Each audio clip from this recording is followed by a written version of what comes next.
સુરત નવી સિવિલ હોસ્પિટલના resident doctor Harsh પંડ્યાના આપઘાતના મામલે હવે વીએનએસયુના કડક વલણ અપનાવ્યું હોય તેમ મેડિકલ કોલેજના ડીન ડોક્ટર જે.એસ. બ્રહ્મભટ્ટને યુનિવર્સિટીના એન્ટી રેગિંગ સેલ દ્વારા નોટિસ પાઠવવામાં આવી છે. Surat civil hospital resident doctor Harsh પંડ્યાના આપઘાત મામલે હવે મામલો ગંભીર વળાંક પર પહોંચ્યો હોય તેમ વીર નર્મદ દક્ષિણ ગુજરાત યુનિવર્સિટીના anti ragging cell civil medical કોલેજને સમગ્ર કેસ અંગે વિગતવાર તપાસ અહેવાલ રજૂ કરવા જણાવ્યું છે. અગાઉ પણ યુનિવર્સિટી દ્વારા પત્ર પાઠવી અહેવાલ માંગવામાં આવ્યો હતો, પરંતુ અહેવાલ ન મળતા ફરીથી પત્ર લખીને તાત્કાલિક રિપોર્ટ સોંપવા કડક સૂચના આપવામાં આવી છે. આવું ન જ ચલાવી લેવાય, કારણ કે આ દુર્ભાગ્ય ઘટના એટલે કે ભારત રાષ્ટ્રનો હોનહાર તબીબ જ્યારે ગુમાવ્યો છે ત્યારે યુનિવર્સિટી પરિવારને ચોક્કસ એનું દુઃખ છે.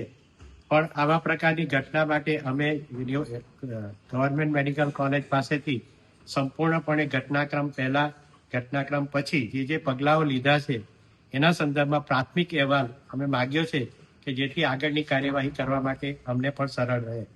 શું નોટિસ આપવાનું કારણ સાહેબ? નોટિસ આપવા પાછળનું કારણ એ છે કે અમારે પણ અમારા રાજ્ય સરકાર, ભારત સરકાર અને જે અમારા અધિકાર મંડળો છે તેને સ્પષ્ટ માહિતીઓ આપવાની હોય છે. સંદર્ભમાં વિગતવાર અહેવાલ અમે એમની પાસે માંગવામાં આવ્યો છે. તો સાહેબ કેટલી બેદરકારી, કોની બેદરકારી? આ અહેવાલ આપવાની બાબતમાં સંપૂર્ણ બેદરકારી જે છે એ એના સરકારી મેડિકલ કોલેજના વહીવટી તંત્રની છે. તો કઈ રીતે હવે કાર્યવાહી? હવે આની અંદર જે છે તે આની અંદર હવે જે કાર્યવાહીની અંદર જ્યારે વિગતવાર અહેવાલ આવે પછી અમારે જે અધિકાર મંડળો જે છે તેની અંદર એની જે શિક્ષા છે એમાં ચોક્કસપણે વધારો જ થશે.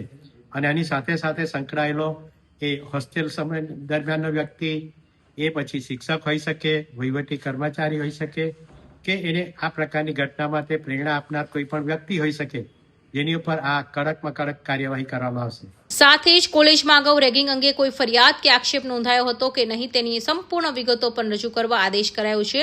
મામલો અત્યંત ગંભીર અને સંવેદનશીલ હોવાથી રિપોર્ટ આપવામાં કોઈ પણ પ્રકારનો વિલંબ ન કરવા યુનિવર્સિટીએ સ્પષ્ટ સૂચના આપી છે.